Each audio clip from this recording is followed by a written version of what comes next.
जो करारदाद कौमी असम्बली में सिरसा अमरीका के हवाले से मंजूर की गई है उसकी सुन्नी इत्तेहाद काउंसिल ने हिमायत नहीं की। पाकिस्तान तहरीक इंसाफ ने भी उसे मुदाखलत मानने से इनकार कर दिया जो अमरीकी कांग्रेस में हुआ।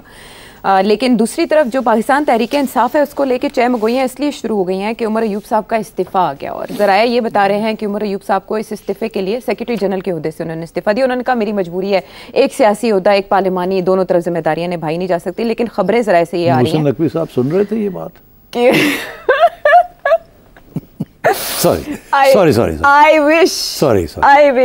अच्छा वैसे आपने ना एकदम जहन के कुछ गोशे रोशन कर दिए हैं मेरे दुखती रग के ऊपर किसकी दुखती रग? ना पूछो। अच्छा खैर क्या न छेड़ो दर्दमंदों को, न जाने दिल से क्या निकले। तो पाकिस्तान तहरीक इंसाफ से क्या निकलने जा रहा है ये आपसे जानना बहुत ज़रूरी है क्योंकि 1 साल हो गया इमरान खान साहब की अरेस्ट को और तब से ये खबरें, हमेशा ये होता है कि पार्टी हेड अगर नहीं है तो पार्टी टूट सकती है, लेकिन खबरें अब 1 साल बाद जाके आ रही हैं सामने के फॉरवर्ड ब्लॉक बनने जा रहा है और फिर पार्टी चेयरमैन भी चेंज हो जाएगा। CM KP के हवाले से भी खबरें आ रही हैं और ये जनरल सेक्रेटरी के ओहदे से ये मुस्ताफ़ी हुए उमर अयूब साहब, तो पंजाब से सेक्रेटरी जनरल लाने की बात हो रही है। सिर्फ पक क्या रहा है पाकिस्तान तहरीक? देखिए PTI में हमेशा से कहता था कि PTI एक पार्टी नहीं है, एक मूवमेंट है। फैन क्लब नहीं, फैन क्लब है, फैन क्लब ये, बट फैन क्लब इतने बड़े नहीं होते ना। अच्छा। कल्ट्स बड़े हो जाते हैं, मगर ये एक मूवमेंट बन गया। अब ये शुरू हुआ था एज अ फैन क्लब, फिर ये कल्ट बना। अच्छा। फिर इसको पार्टी बनाने की कोशिश की। इस्टेब्लिशमेंट का बहुत बड़ा रोल था उस वक्त की इस्टेब्लिशमेंट का। ये इनकी तो कोशिश थी कि 2013 में ये इसको ले आया जाए, मगर वो ये अपनी पार्टी नहीं बना सके। वो पार्टी को ऑर्गेनाइज करना पड़ता है, इलेक्शन कराने पड़ते हैं। खान साहब यकीन ही नहीं रखते, खान साहब ऑर्गेनाइज नहीं कर सकते, ना ही पार्टी लीड कर सकते हैं। खान साहब is a one man show. तो पार्टी उसी तरीके से फिर पार्टी ये बनी है। अच्छा। हर किस्म का बंदा उसके अंदर कूद गया है। सिर्फ ये नहीं कि नौजवान लोग हैं, बूढ़े भी हैं, मिडिल एज भी हैं। ये नहीं है कि सिर्फ गरीब लोग हैं, अमीर लोग भी हैं, सारे हैं। It's become a movement. जैसे लॉयर्स मूवमेंट था ना for the independence of the judiciary, ये भी एक मूवमेंट बन गया है अगेंस्ट करप्शन। क्योंकि 30 साल से एक बयानिया एस्टैब्लिशमेंट की तरफ से चल रहा था कि सियासतदान करप्ट हैं, करप्ट हैं, करप्ट हैं, करप्ट हैं, और वही 2 पार्टीज आ रही थी, जा रही थी, आ रही थी, जा रही थी। तो जो नई पौध जो बनी है, पिछली 2 जनरेशन अब नई आगे आ चुकी है।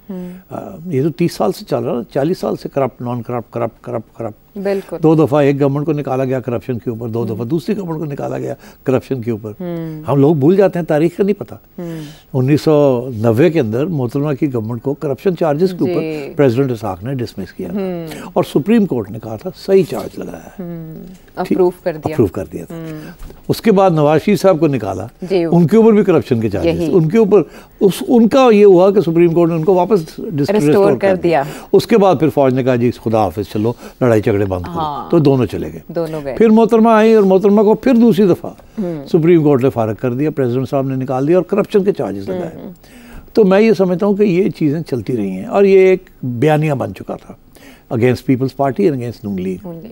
तो वो जो नई जनरेशन आई उनको तो नहीं पता पहले क्या होता रहा और क्या नहीं होता रहा, और जो दूसरी गवर्नमेंट्स आती रही हैं क्या वो करप्ट थी नहीं थी, कितनी थी, तो उनको तो यही पिछले 5-10 साल की तारीख का पता है। तो अब मूवमेंट बन गया इमरान खान के ऊपर।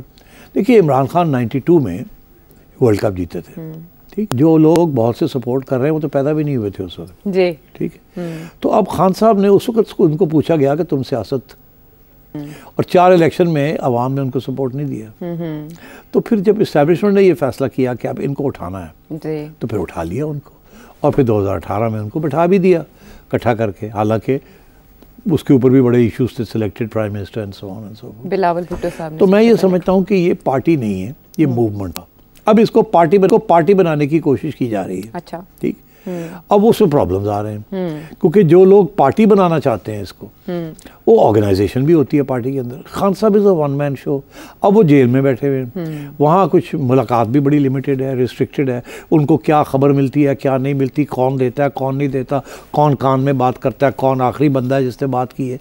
और वैसे भी खान साहब बड़े कान के कच्चे ने, ये लोग बताते हैं हमें कि कान के बड़े कच्चे हैं।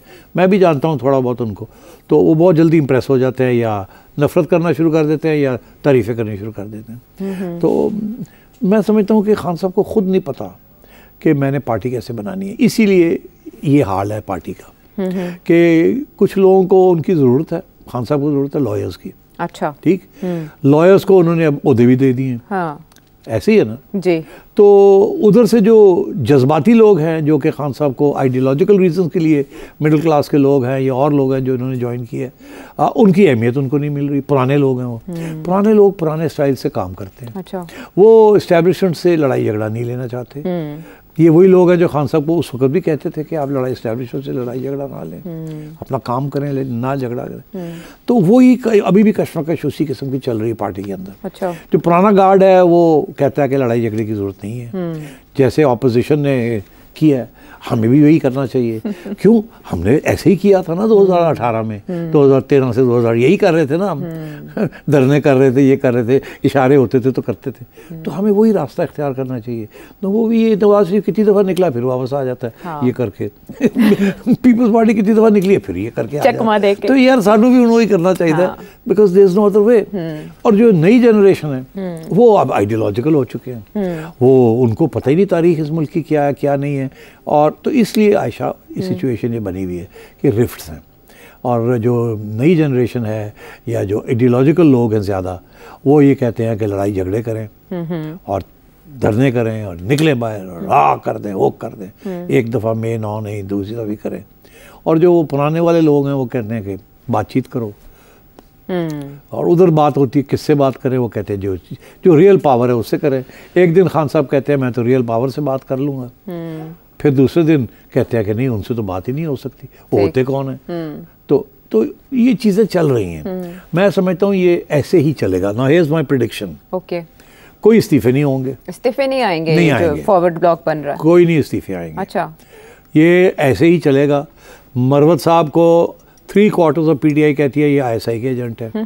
ठीक है, मरवत साहब को जिसे कहते हैं ना कि वाटर ऑफ हिज बैक, अंग्रेजी का मुहावरा है कि एक बतख है जैसे पानी उसके पीठ से कब से निकल जाता है, उसको डुबाता नहीं। वो मरवत साहब का भी यही हाल है। इस किस्म के इल्ज़ाम लगाएंगे इधर से उड़ गए, कोई फ़र्क नहीं। गंडापुर साहब का भी यही हाल है। ठीक है, उन दोनों के ऊपर बड़े सख्त इल्ज़ाम लगा रहे हैं PTI के जो अंदर के आइडियोलॉग्स हैं, फायरी लोग जो हैं। अच्छा, और फिर फवाद चौधरी जैसे लोग हैं जो इधर भी जाते हैं, ऐसे भी जाते हैं, कहते हैं एस्टेब्लिशमेंट से लगा के रखनी चाहिए थी, ऐसे नहीं लगा के खाएं तो। अच्छा, जब इमरान खान के करीब थे तो फवाद चौधरी साहब वही बातें करते थे जो खान साहब को पसंद कहते थे। हाँ। और इनफैक्ट प्राइवेट कॉन्वर्सेशन में हमने ये भी सुना था भरते थे कि जी वो की करिए, वो खान में बड़ा मजा आता है मेरी गल्ला दे। तो मैं फिर वही गल्ला ज़माने में फवाद चौधरी साहब इतने अच्छे मुहावरे बोलते थे पंजाबी के। मास्टर है ना, मीडिया सेवी है बहुत, और वकील भी है ऊपर से, और पर्सनैलिटी भी खान साहब को जानता है। और बस वो अब आप समझे, मगर वो फिसल गया ना थोड़ा सा। उसका ख्याल था कि ये तो फारिग हो गया खान हो, तो नहीं तो मैं हूँ। तो इसलिए फिर वो खान ने देख लिया, अच्छा उधर तो आपको याद है वो जब उसको गिरफ्तार करने आए थे तो कैसे भागे थे? जी वो भागे थे। भागते नहीं है तारीख के अंदर। भुट्टो साहब कभी नहीं भागे थे, नवाज शरीफ कभी नहीं भागा, शहबाज शरीफ भी कभी नहीं भागा। इमरान खान साहब को जब गिरफ्तार करने आए थे एक ज़माने में, तो आप पे कहने मैं तो दीवार टप के दौड़ गया। हाँ, वो एक फिटिश भी है। और फवाद चौधरी साहब भी जिससे पुलिस आई सी लैंड, वो अपनी गड्डी जा रहे थे, देखे पुलिस दौड़ गए, जाकर उन्हें पढ़ लिया दत्ते हालत। उस वक्त तो चले गए थे, बाद में पकड़े गए। तो बात ये है कि इसका फ़ायदा क्या है? तो अब ये है कि ये चलेगी ऐसी बात, कोई रेजिग्नेशन नहीं होंगे। ये जो है ना, आपने एक ने तो खुद रिज़ाइन कर दिया पार्टी, उसने देख लिया कि सिचुएशन क्या है, खान साहब के कान भरे जा रहे हैं। ठीक है, तो वो उन्हें आप ही पहले ही मैं ज़रा साइड से हो जाऊँगा। Real power is not as secretary general of the party. इस पार्टी के अंदर तो जितने लोग हैं उतने सेक्रेटरी जनरल्स हैं। आपका ख्याल है कि उम्र का सेक्रेटरी जनरल ज़्यादा वजन है दैन गंडापुर या मरवत या फवाद या एनीबडी एल्स जितने लोग बयान दे रहे हैं? ठीक है ना। तो उसने कहा कि ये ओहदा तो छोड़ो ना, ये तो गांधी है, तो मैं जरा लीडर ऑफ द ऑपोजिशन है वही ठीक है, दैट्स द रियल थिंग। तो इसलिए to my prediction is that nothing is gonna happen. ये बातें चलेंगी, ये ऐसे ही चलते रहेंगी। ऑर्गेनाइजेशन के हवाले से जो मसाइल है उनका सामने इंसाफ को करना पड़ेगा, लेकिन इस्तीफा नहीं आएगा इन शॉर्ट। वापस आते हैं एक ब्रेक के बाद।